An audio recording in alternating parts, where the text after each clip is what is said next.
Jenius Medis. Sebelum lanjut, bagi yang belum subscribe Cafe Novel, silahkan subscribe dan aktifkan lonceng notifikasi supaya tidak ketinggalan update terbaru dari kami. Jangan lupa juga tinggalkan like, komen dan share video ke medsos yang sahabat punya.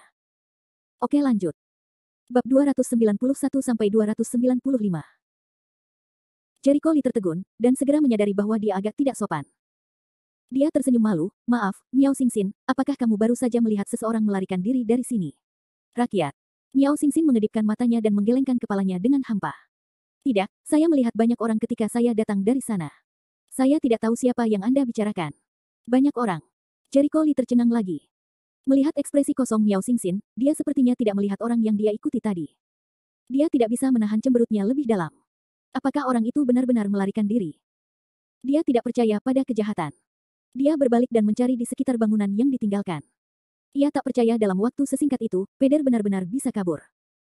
Miao Xingxin mengikuti dan bertanya dengan suara yang jelas, siapa yang kamu cari? Ayo, aku akan membantumu menemukannya. Tidak, aku akan mencarinya sendiri, kata Jericho Lee. Dia tidak ingin bicara banyak. Dia asyik dalam pencarian. Namun, setelah melihat sekeliling rumah, dia tidak menemukan sosok berbibir. Dia mengalami depresi. Sial, aku membiarkan dia kabur. Dia mengira saat itulah dia sedang menelusuri gedung yang berbibir itu berlari lebih cepat dan menjauh dari kerumunan di jalan terdekat. Sungguh sial bebek itu terbang ke mulutnya. Tidak ada yang lebih tidak berdaya baginya selain itu. Ada apa? Orang yang kamu cari hilang. Apakah itu penting? Miao Xingxin bertanya dengan rasa ingin tahu. Tidak apa-apa, Jericho Lee menjelaskan tanpa sengaja. Agak buruk baginya untuk melarikan diri. Lupakan saja, dia tidak bisa mengejar ketinggalan. Bagaimanapun, jika pihak lain mengawasinya, dia akan menemukannya. Jika dia bisa menemukannya sekali, berarti akan ada yang kedua kalinya. Lain kali, dia akan menangkap seseorang. Miao Xingxin melihat dia gelisah, sedikit menurunkan kelopak matanya dan tidak berbicara. Setelah lama merasa terganggu, Jericho Lee menarik napas dalam-dalam dan menatapnya, apa yang bisa saya bantu? Oh, sebenarnya, itu bukan masalah besar. Apakah janji temumu di bulan Maret dengan Qi Huaseng akan segera datang? Aku ingat seharusnya hanya ada 4 atau 5 hari, kan? Mata indah Miao Xingxin berbinar dengan warna berbeda. Ia menghitung hari ini, hanya ada 5 hari lagi. Seperti terakhir kali, kita menggunakan kekerasan untuk mengusir serangga beracun itu. Miao Xingxin bertanya lagi. Saya bukan dokter Miao. Tentu saja, saya hanya bisa menggunakan kekerasan. Lagi pula, bukan. Jericho Lee tersenyum. Miao Xingxin memberinya senyuman, benar. Jangan khawatir. Aku akan pergi bersamamu kalau begitu. Sama sekali tidak ada masalah jika saya berada di lapangan. Terima kasih. Jericho Lee melihat ke waktu berikutnya dan mengerutkan kening, maaf, saya harus kembali dulu. Saya akan bicara ketika saya punya waktu luang. Dia berbalik untuk pergi, Miao Xingxin mengawasinya pergi, sampai orang-orang pergi, benar-benar menghilang dari pandangan, dia pergi ke sudut gedung, dengan suara rendah minuman, dia pergi, keluar. Terdengar suara gemerisik langkah kaki di sudut gedung, dan keluarlah bibir dengan wajah kecewa. Dia menepuk-nepuk debu di tubuhnya dan melihat sekeliling. Benar saja, dia tidak melihat sosok Jericho Lee, jadi dia lega, dia hampir menangkapku. Aku takut setengah mati. Terima kasih atas bantuanmu kali ini. Miao Xingxin menatapnya dengan cemberut dan nada buruk. Aku keluar saja dan memainkan apa yang ada di sini, apa yang membuat keributan, kata membisu dengan acuh tak acuh. Jangan lakukan itu. Kamu tahu apa yang aku bicarakan. Jangan tampar wajahku. Miao Xingxin mengubah wajah tersenyum yang dia bicarakan dengan Jericho Lee sebelumnya. Ekspresinya sangat dingin dan nadanya sangat keras. Wajah Lipet kaku dan dia tergagap, saya tidak mengerti. Mengapa kamu marah? Apakah kamu baru saja menyelamatkan saya dan mempermalukan kamu untuk berbohong? Jika kamu malu, jangan selamatkan aku sekarang. Miao Xingxin marah. Dia menatap dengan bibir dingin, suaranya tiba-tiba meninggi, apakah menurutmu aku bodoh? Aku bertanya mengapa kamu datang ke Lusu. Bukankah kamu seharusnya berada di benteng? Mengapa kamu menyelinap keluar? Siapa yang membiarkanmu menyelinap keluar? Aku. Lidah Lipet terasa kaku dan dia tidak bisa menjawab sesaat. Dia tampak tidak wajar dan tidak berani menatap langsung ke arah Miao Xingxin. Saya baru saja keluar untuk bermain. Lagi pula, saya memberitahu orang tua saya dan mereka setuju. Apakah itu? Miao Xingxin sama sekali tidak mempercayai cerita ini. Dia menyeringai, mengangkat kakinya ke lututnya dan menendangnya. Bang! Karena lengah, lututnya ditendang hingga membuatnya memperlihatkan giginya. Dia melompat dan berteriak, kamu gila, kenapa kamu memukulku? Aku tidak punya dendam padamu, kan? Miao Xingxin mendengus dingin, apakah menurutmu aku bodoh? Akankah ayahmu mengizinkanmu lari? Keluar. Apakah dia tahu kalau dia akan mematahkan kakimu? Jangan bicara omong kosong padaku. Jangan kira aku tidak tahu kamu menyelinap keluar dari benteng di punggungmu. Lipet cukup tidak yakin dengan giginya. Dia ingin membantah, tetapi dia tidak dapat menemukan kata-kata untuk membantah. Faktanya, kali ini dia keluar dari benteng di belakang orang tuanya. Jika ayahnya yang pemarah itu tahu, dia akan dipukuli habis-habisan bahkan jika dia tidak bisa keluar dari benteng itu. Apa masalahnya? Kamu tidak peduli jika aku menyelinap keluar dari benteng itu, kata membisu. Dia ingat bahwa kepergian Miao Xingxin dari benteng telah disetujui oleh keluarganya. Sebagai perbandingan, dia sangat tidak seimbang. Mengapa Miao Xingxin bisa keluar di tengah malam? Ini tidak adil. Miao Xingxin menatapnya, dan matanya yang tersenyum membuat hati yang berbibir berdebar. Kamu, untuk apa kamu melihatku? Aku tidak melakukan apapun padamu. Katakan, di mana Azab? Miao Xingxin bertanya dengan dingin. Begitu dia mendengar ini, dia tidak bisa menahan detak jantungnya. Matanya berkedip dan dia berkata dengan samar, kamu bodoh. Bagaimana saya bisa tahu di mana dia? Apakah kamu pikir aku tidak bisa melihat bahwa kamu pernah bertemu Azab? Kalau tidak, kamu belum pernah ke Lusu, kamu tidak akrab dengan kehidupan dan tanah, dan kamu tidak punya banyak uang untuk hidup. Xingxin tepat sasaran dan mengucapkan setiap kata secara langsung sehingga bibir tidak dapat membantahnya. Jangan lakukan itu. Aku benar-benar tidak tahu di mana dia berada, bibirku pun ingin menyangkal. Dia tahu bahwa Miao Xingxin sedang mencari Azabu, Kuang Ziming. Jika dia mengatakan yang sebenarnya, Kuang Ziming tidak akan membiarkannya. Beraninya kamu berdebat. Miao Xingxin sangat marah. Dia bergegas berdiri dan memulai, jika kamu tidak mengatakan yang sebenarnya, aku akan segera memberitahu ayahmu tentang pelarianmu dari benteng. Begitu dia mengatakan itu, bibirnya langsung kencing, wajahnya berubah menjadi hijau. Nona Miao, saya tidak memprovokasi Anda, bukan? Kamu membunuhku. Bab 292. Beritahu ayahnya tentang pelariannya. Begitu Bungkam memikirkan kemarahan ayahnya, dia tidak bisa menahan diri untuk menggigil. Jika ayahnya tahu, dia akan segera mengirim seseorang untuk menangkapnya. Saat itu, dia tidak akan lari sambil dipukul. Mungkin dia akan dikurung di benteng sepanjang hidupnya. Beri dia istirahat. Melihat nasihatnya, Miao Xingxin mendengus, karena kamu tahu kamu takut, kamu bisa langsung mengetahui di mana Azab berada. Aku benar-benar tidak bisa memberitahumu. Wajah Lipet berubah menjadi wajah berduka, dan dia tidak punya pilihan. Azabu telah memperingatkannya bahwa dia tidak boleh memberitahu Miao Xingxin tentang keberadaannya, dan Miao Xingxin mengancamnya dengan ayahnya. Dia tidak tersanjung di kedua sisi, dan tidak ada pihak yang manusia. Apakah kamu ingin dibawa kembali ke benteng? Miao Xingxin tidak tersenyum. Lipet menunjukkan senyuman yang lebih buruk daripada menangis. Dia tiba-tiba merasakan dorongan untuk mati. Aku tidak bersalah. Bukan urusanku jika kamu menemukannya. Aku tidak ingin dikuliti dan dipukuli olehnya. Kamu harus menemukannya sendiri. Dengan itu, tidak peduli betapa jeleknya wajah Miao Xingxin, dia mengolesi minyak di telapak kakinya dan melarikan diri. Jika dia tidak lari saat ini, dia tidak perlu lari. Katanya, Kuang Ziming putus dengannya. Jangan bilang, Miao Xingxin akan menyiksanya, biarkan dia ingin hidup dan mati. Jadi dia masih memiliki 36 siasat, pergi adalah siasat terbaik. Brengsek. Kamu berhenti untukku. Miao Xingxin melihat si bibir itu lari. Dia sangat marah sehingga dia berteriak untuk menyusulnya. Dia akhirnya menemukan keberadaan bibir itu. Bagaimana dia bisa melepaskannya dengan mudah? Ketika Jericho Lee kembali ke rumah sakit, pemeriksaan keempat anggota Kuang Ziming akhirnya berakhir. Baiklah. Mari kita berhenti di sini untuk sementara waktu. Mari kita semua makan malam. Setelah pemeriksaan, Chang Xuandai meminta semua orang untuk beristirahat. Makanan yang dipesan pihak hotel telah diantar. Setelah makan dan istirahat, orang-orang di rumah sakit jiwa akhirnya mengirim pasien tersebut. Untuk menemuinya, Din Bai, bagaimana kita bisa sampai sekarang? Hei, bukan karena ada penundaan di jalan. Anda tidak mengetahuinya. Sulit mengatur orang, kata Bai Hua tak berdaya sambil menunjuk pasien berisik di sana. Chang Xuandai berbalik dan melihat dua perawat membantu seorang pria keluar dari mobil. Mulut pria itu tidak jelas, berteriak dan berteriak, mengumpat dan mengumpat. Dia tidak tahu harus berkata apa. Dia sangat gelisah. Sulit bagimu, kata Chang Xuandai. Aku tidak ingin membicarakannya terlalu banyak. Biarkan muridmu menyelesaikan ujiannya dengan cepat. Mereka harus mengirim orang kembali dan mengeluarkan mereka. Ini seperti membunuh orang tua, keluh Bai Hua. Chang Xuandai mengangguk dan buru-buru mengarahkan kedua perawat itu untuk membawa mereka ke rumah sakit. Saat ini, Jericho Lee dan orang lain benar-benar bisa melihat betapa penderita skizofrenia. Apa ini? Ah, banyak ikannya, ikan kecil, jangan lari, hehe, hehe. Perawat melepaskan tangannya. Saat pasien berjalan, dia mendatangi orang tersebut dan menggumamkan beberapa kata yang tidak dapat dipahami. Dia melihat ke kiri dan merasa ke kanan, terkikik dan melompat. Seperti anak berumur beberapa tahun, tapi juga seperti pikun. Baiklah, duduklah dan jangan bergerak. Melihat perawat pasien dan melihat pasien berlarian, dia kembali khawatir, tetapi pasien merasa tidak nyaman. Chang Xuandai memandang pasien itu dan bertanya pada Bir, Bai tua, sudah berapa tahun orang ini sakit? Sudah 20 tahun, seperti kelompok pasien pertama di rumah sakit jiwa, kenang Bai Hua sambil menggelengkan kepalanya dan mendesah. Terlalu lama bagiku untuk mengingatnya dengan jelas. Chang Xuande mengangguk, 20 tahun adalah waktu yang lama, hidup bukanlah 20 tahun. Orang dengan penyakit mental mungkin tidak mengetahui pentingnya hidup selama 20 tahun.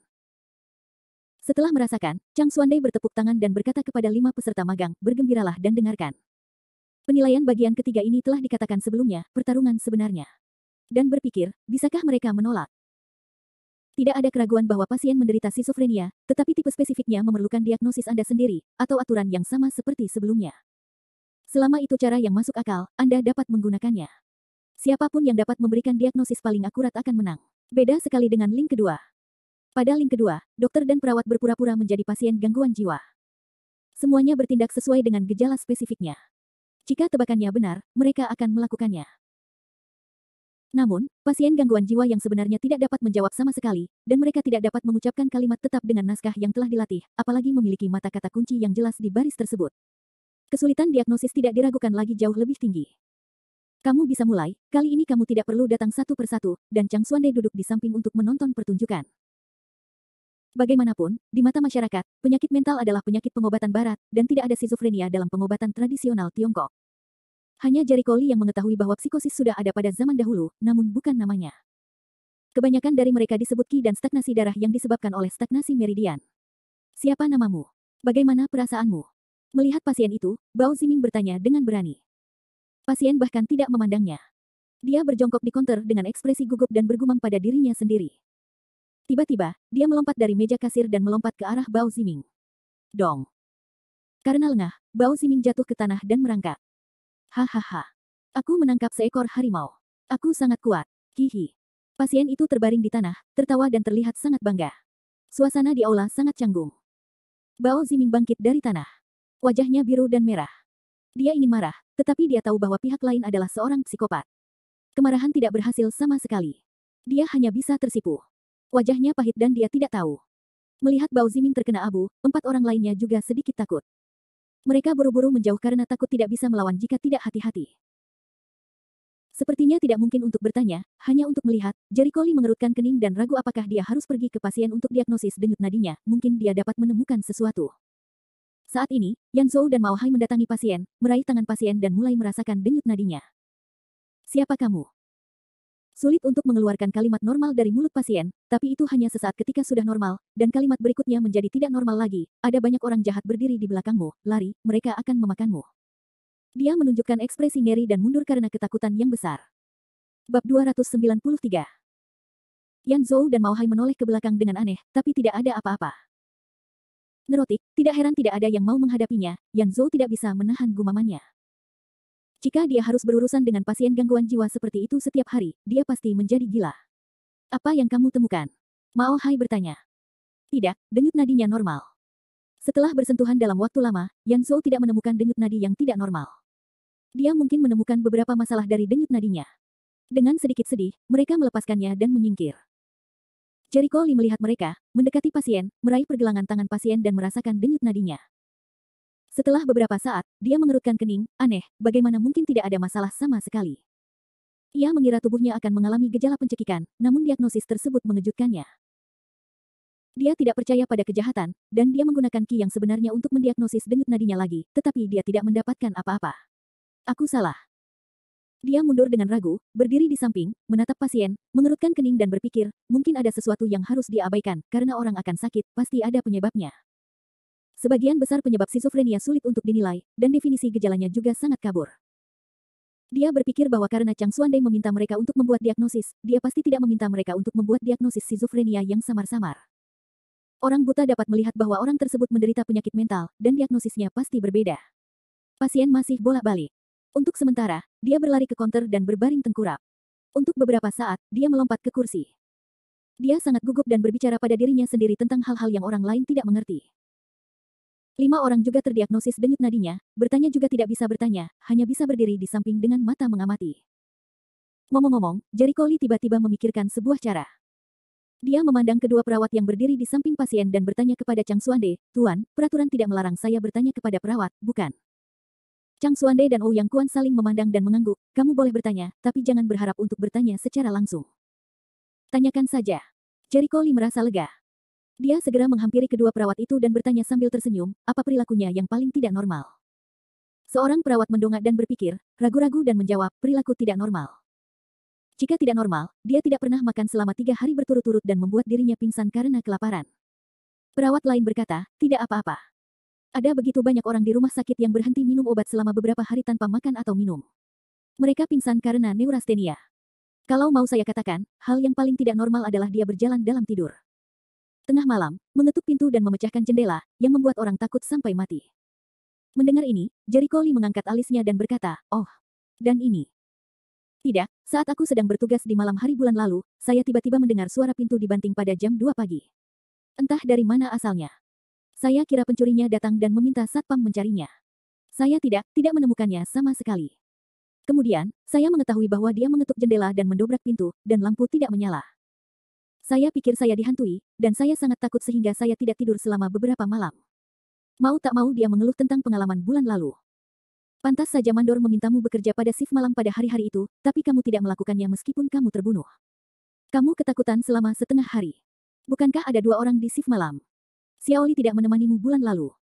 Jangan katakan itu. Ada sesuatu yang mendesak terjadi di keluarganya dan dia meminta izin. Mendengarkan kata-kata perawat, Jericho Lee kembali menatap pasien. Dia membanting pintu dan mengetuk jendela di tengah malam. Dia mengatakan bahwa hal itu biasa dan tidak biasa, dan jarang terjadi. Bagi pasien gangguan jiwa, apapun bisa dilakukan. Bagaimanapun, dunia pasien gangguan jiwa berbeda dengan dunia orang normal. Apakah dia baru saja mengetuk pintu sekali? Lebih dari sekali. Saya pernah mendengar mandor mengatakan bahwa dia mendobrak pintu setiap beberapa bulan. Perawat memberikan jawaban santai. Seringkali. Jericho Lee mengedipkan matanya. Dia tenggelam dalam pikirannya. Secara umum, apa yang dilihat pasien gangguan jiwa adalah dunia lain. Orang ini berulang kali mendobrak pintu dan mengetuk jendela, artinya, dia melakukan hal yang berbeda di dunia orang ini. Melarikan diri. Jericho Lee segera berpikir untuk memecahkan jendela untuk melarikan diri. Ketika orang merasa tidak aman, jika ingin melarikan diri, mereka akan mendobrak pintu dan jendela untuk melarikan diri. Tetapi bagi pasien gangguan jiwa, sulit untuk mendapatkan pengalaman emosional seperti orang normal. Mereka mungkin tidak mendobrak pintu seperti orang normal. Mereka mungkin membenci pintu dan jendela. Apa perilakunya yang paling normal? Kelihatannya seperti orang normal. Biar ku beritahu, dia harus mencuci tangan dan wajahnya sendiri. Bisakah dia mencuci muka dan tangannya sendiri? Jericho Lee sangat terkejut karena kebanyakan orang dengan penyakit mental yang parah tidak dapat mengurus dirinya sendiri. Pria gila di depannya ini tidak terlihat seperti orang yang memiliki kemampuan menjaga dirinya sendiri. Iya, sudah lama sekali. Saya dengar dari mandor. Saat pertama kali datang ke rumah sakit, penyakitnya tidak begitu serius, dan kadang-kadang dia terlihat normal. Lebih tidak normal. Suara perawat itu sedikit menyesal. Dikatakan bahwa dunia pasien gangguan jiwa berbeda dengan dunia kita, dan saya tidak tahu apakah itu benar, desah perawat lain. Jericho Lee terus merenung, dan Kuang Ziming juga datang untuk bertanya kepada perawat saat ini, mencoba untuk menemukan terobosan dari kata-kata perawat itu. Apakah dia selalu gila? Bao Ziming bertanya. Ya, dia yang sakit paling parah di rumah sakit jiwa. Yang lain kurang lebih memiliki kemampuan komunikasi yang normal. Hanya saja dia tidak memiliki kemampuan komunikasi sama sekali. Jawab perawat itu. Bukankah dia punya keluarga? Ya, saya ingat sepertinya ada seorang anak laki-laki yang melihatnya setengah tahun yang lalu, tapi setiap kali dia datang, dia membayar uangnya dan pergi. Dia tidak peduli sama sekali. Ketika perawat mengatakan hal ini, tidak mudah untuk mengevaluasi kualitas anggota keluarga. Bagi seorang pasien gangguan jiwa, kepedulian dan pengertian anggota keluarga tentu saja penting, namun tidak semua orang sanggup menghadapi anggota keluarga yang gila sepanjang hari. Dibandingkan dengan ketidakpedulian, hal yang paling mengerikan adalah penderitaan karena bertemu setiap hari tetapi tidak mengenal Anda. Anak laki-laki ini sungguh tidak bertanggung jawab. Perawat yang lain tidak dapat menahan diri untuk tidak berbicara. Perawat segera menoleh dan memelototinya, jangan melakukan penilaian buta. Apakah kamu tahan jika kerabatmu menjadi seperti ini? Dia tidak berbicara lagi. Dia sangat perhatian. Faktanya, praktik yang dilakukan putra pasien tersebut sepenuhnya dapat dimengerti. Setidaknya dia tidak meninggalkan ayahnya dan membiarkan orang-orang di rumah sakit jiwa merawatnya. Banyak orang yang sakit jiwa langsung ditinggalkan oleh keluarganya, hidup di jalanan, dan akhirnya mati kelaparan atau bunuh diri. Menyedihkan sekali, perawat itu bersimpati kepada para pasien, tetapi sejujurnya, mereka mati rasa. Namun Jericho Lee selama ini menatap pasien tersebut dan menemukan sebuah detail kecil, yaitu ketika perawat mengucapkan simpati, pasien tersebut memutar kepalanya. Bab 294. Aksinya sangat kecil, namun menarik perhatian Jericho Lee. Berbalik sebenarnya merupakan tindakan yang sangat lumrah, apalagi bagi pasien jiwa aktif, hal tersebut merupakan hal yang lumrah. Tetapi jari Koli dapat melihat dengan jelas bahwa pasien melakukan tindakan seperti itu hanya ketika perawat berbicara. Tidak, ini jelas bukan ilusiku, jari Koli mulai merasa bahwa itu adalah ilusinya sendiri. Dia gugup dan terlalu banyak berpikir. Ketika dia memikirkannya dengan hati-hati, dia masih merasa tidak terlalu banyak berpikir. Secara umum, setelah orang melihat dan mendengar sesuatu dari dunia luar, mereka akan memberi umpan balik ke otak, dan otak akan menimbulkan reaksi bawah sadar pada tubuh. Misalnya, ketika orang normal mendengar seseorang memarahi dirinya sendiri, otaknya akan menilai bahwa dia sedang diserang oleh bahasa, kemudian dia akan mengerutkan kening dan merasa tidak nyaman. Pergerakan kepala pasien barusan membuktikan bahwa otaknya masih memiliki kemampuan merasakan dan menilai dunia luar, serta belum sepenuhnya kehilangan fungsi otaknya. Apakah dia masih memiliki sedikit penilaian pribadi? Jari Koli mau tidak mau memunculkan ide ini. Untuk memastikan tebakannya, dia langsung bertanya kepada perawat, apakah ada banyak pasien di rumah sakit jiwamu? Bukankah penyakitnya seserius dia? Perawat itu menjawab tanpa daya. Oh, malangnya. Jari Koli mengamati pasien itu dari sudut matanya. Perawat juga sangat menyesal, kasihan sekali, tapi dia beruntung. Ada lebih banyak orang di rumah sakit jiwa daripada orang miskinnya. Beberapa hari yang lalu, seseorang bunuh diri di rumah sakit. Dia masih hidup. Faktanya, dia sangat beruntung, tapi terlalu miskin untuk dibandingkan dengan orang normal. Saat itu, jari Koli memperhatikan pasien itu memutar kepalanya lagi dan mengangkat bahunya. Matanya sedikit membeku, dan dia yakin tebakannya benar. Sepertinya otak masih mempertahankan penilaian sadar terhadap dunia luar. Itu tidak terlalu bodoh. Jika kamu benar-benar bodoh, aku khawatir kamu sudah bunuh diri. Saat ini, jari Koli memperhatikan beberapa gerakan kecil pasien lagi. Dia memikirkannya, pergi ke satu sisi, mengambil pena dan kertas, dengan santai menggambar di atas kertas, dan berjalan ke arah pasien. Saya tahu otak Anda masih memiliki sedikit penilaian. Saya yakin Anda normal. Katakan padaku, apa yang ada di kertas itu. Hal ini membuat Bao Ziming tertawa. Jari Koli, bisakah dia memahamimu ketika kamu mengatakan ini kepada seorang psikopat? Jangan melucu. Dia tidak berbicara dengan baik. Jika Anda dapat mendengar apa yang Anda katakan, akan ada hantu. Jangan buang energimu. Ya. Dunia penyakit mental berbeda dengan dunia kita. Mereka tidak dapat memahami apa yang Anda lihat. Beberapa orang menganggapnya konyol, terutama ucapan, saya yakin kamu normal, dari jari Koli membuat mereka tertawa dan menangis, seperti pasien gangguan jiwa, hantu biasa. Jari Koli mengabaikan mereka, meraih pergelangan tangan pasien, membiarkannya menunjuk ke gambar di kertas, saya percaya apa yang Anda lihat, katakan padaku, apa yang Anda lihat. Kucing. Jarang sekali pasien benar-benar memberikan jawaban, tidak ada tawa atau kegilaan. Kerumunan itu terdiam. Jari Koli berkedip, melihat gambar di kertas, dan tertawa, kamu menjawab dengan sangat baik, terima kasih. Pasien berdiri di sana, tak bisa berkata-kata. Jari Koli berbalik dan menuliskan hasil diagnosisnya dan menyerahkannya kepada Chang Xuande, guru, saya sudah menyelesaikan pemeriksaannya. Ini sudah berakhir. Chang Xuande tercengang. Ouyang Kuan melirik pasien itu, bukankah kamu baru saja bertanya tentang penyakitnya? Begitu cepat didiagnosis. Jangan membodohiku. Tidak, aku tidak berani mengolok-olok permainanku, jari Koli menggelengkan kepalanya dan menyerahkan menjawab dan pergi dengan percaya diri. Sebelum pergi, dia kembali menatap pasien dengan tatapan penuh makna dan senyuman di sudut mulutnya. Chang Xuande dan Ouyang Kuan bingung. Mereka saling memandang dan berpikir, apakah anak ini sombong? Atau apakah dia benar-benar terdiagnosis? Bao Ziming berempat saat ini juga menatap mata kecilnya dengan mata besar, menatap bek kiri jari Koli, matanya tidak menyebutkan betapa rumitnya. Bermain iblis, itu pasti. Benda. Aku tidak tahu betapa kuatnya dia. Bodoh sekali. Saya tidak percaya dia bisa mendiagnosisnya secepat itu. Mereka dengan tulus tidak percaya bahwa jari Koli dapat mendiagnosis kondisi pasien hanya dalam 10 menit. Ini sangat cepat. Bukankah ini lebih buruk dari Birk? Kamu bercanda. Jangan lihat. Lanjutkan. Meskipun Chang Xuande juga dalam kabut, penilaian masih berlangsung. Jika dia ingin menangkap jari Koli dan menanyakannya dengan jelas, dia harus menunggu sampai penilaian selesai. 2 jam kemudian, penilaian sudah berakhir. Pop. Chang Xuande bertepuk tangan dan berkata kepada 5 peserta magang, ini adalah akhir dari ujian. Mengenai hasilnya, saya perlu melihat semua hasil pemeriksaan Anda sebelum saya dapat mengambil kesimpulan. Saya bisa memberikan hasilnya dalam beberapa hari. Tidak peduli siapa yang berperilaku baik atau tidak, jangan berhati-hati secara pribadi. Apakah kamu mendengarnya? Saya mengerti. Semuanya hilang. Chang Xuande menyapa orang-orang di rumah sakit jiwa dan mengantar mereka pergi. Di malam hari, Kuang Ziming kembali ke lingkungannya, dan begitu dia masuk, dia menemukan dirinya sedang duduk di sofa dengan bibir terangkat, mengapa kamu di sini lagi? Jangan sungkan, aku hampir jatuh hari ini. Ketakutan di wajah yang berbibir itu berdebar-debar. Apakah kamu pernah dipukuli? Kuang Ziming bingung. Dia mengira kamu tidak terlalu bangga dan akan dipukuli. Tidak. Bibirnya menggelengkan kepalanya. Apakah menurutmu aku akan dipukuli? Kuang Zi memandangnya dan berkata, saya tidak tahu apa kebajikan Anda. Ayolah, ada apa? Saya ditemukan oleh Jericho Lee. Apa? Kuang Suming terkejut. Langkahnya yang baru dimulai tiba-tiba terhenti. Dia menoleh dan menatapnya. Kamu mengatakannya lagi, apakah dia ditemukan? Kapan itu terjadi? Pada siang hari, ketika kamu sedang dalam pemeriksaan, aku diperhatikan oleh orang itu ketika aku sedang berjalan di sekitar pusat medis Suande. Berbibir tidak tahu betapa sialnya dia menghadapi situasi buruk seperti itu. Di bawah pengawasan Jericho Lee, dia ditemukan dengan mudah dan hampir tertangkap. Apakah kamu akan mengawasinya? Kuang Ziming menjawab, kamu pantas mendapatkannya. Apa yang pantas kudapatkan? Aku tidak menyelidiki lawan. Aku mengenal diriku sendiri dan musuhnya. Lipet memutar matanya. Apakah Anda ingin berbicara begitu buruk? Kuang Ziming tampak menghina. Dia menemukanmu, bukankah dia menangkapmu? Lipet menggaruk bagian belakang kepalanya dengan ekspresi ramah. Seseorang ini menyelamatkanku. Siapa? Lipet ragu-ragu dan tergagap, ini aku tidak tahu bagaimana mengatakannya. Lagi pula, kamu tahu. Kenapa kamu bicara begitu banyak omong kosong? Pergilah jika kamu tidak mengatakannya. Kuang Ziming sangat tidak sabar.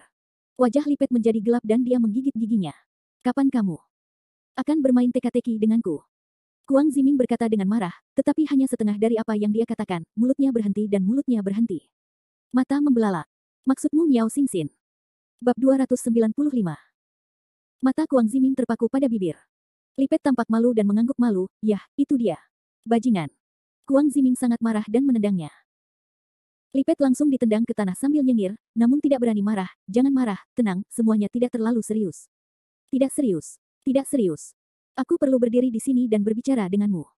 Kuang Ziming saling melotot, otot di pipinya merah dan gemetar, dan wajahnya mengerikan. Leher Lipet menciut, dan dia tahu Kuang benar-benar marah. Katakan. Apakah kamu memberitahunya aku ada di sini? Kuang Ziming sangat mengkhawatirkan hal ini. Mendengar hal ini, Lipet melambaikan tangannya dan menggelengkan kepalanya, tidak, sama sekali tidak. Beraninya aku memberitahunya tentang hal ini.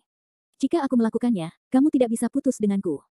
Mendengar keberadaannya belum terungkap, wajah Kuang Ziming sedikit rileks, bagaimana dia menemukanmu? Entahlah. Awalnya aku dikejar oleh Jericho Lee dan hendak ditangkap. Miao Xingxin tidak tahu dari mana asalnya dan menipu Jericho Lee. Sampai saat ini, Lipet masih sangat bingung dengan kemunculan Miao Xingxin yang tiba-tiba. Dia bahkan tidak tahu mengapa Miao Xingxin menyelamatkannya. Kamu bilang dia tiba-tiba datang dan menyelamatkanmu. Masih di dekat pusat medis Suande. Kuang Ziming mengerutkan kening. Ya.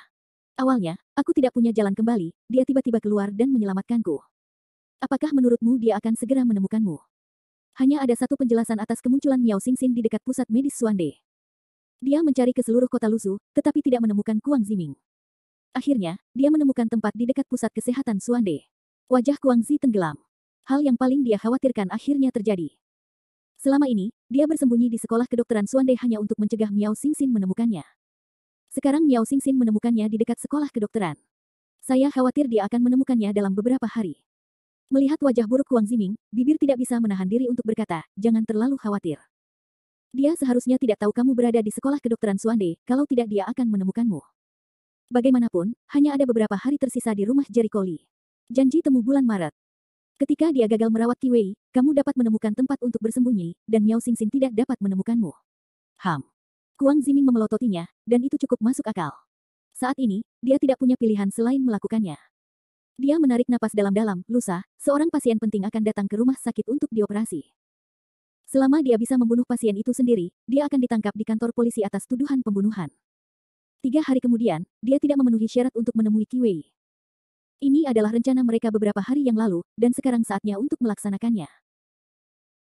Tentu saja, poin terpenting dalam implementasi rencana ini adalah meskipun gagal, mereka dapat mengambil langkah mundur lagi dan memberikan pukulan fatal pada Jericho Lee pada tanggal Maret. Mendengarkanmu.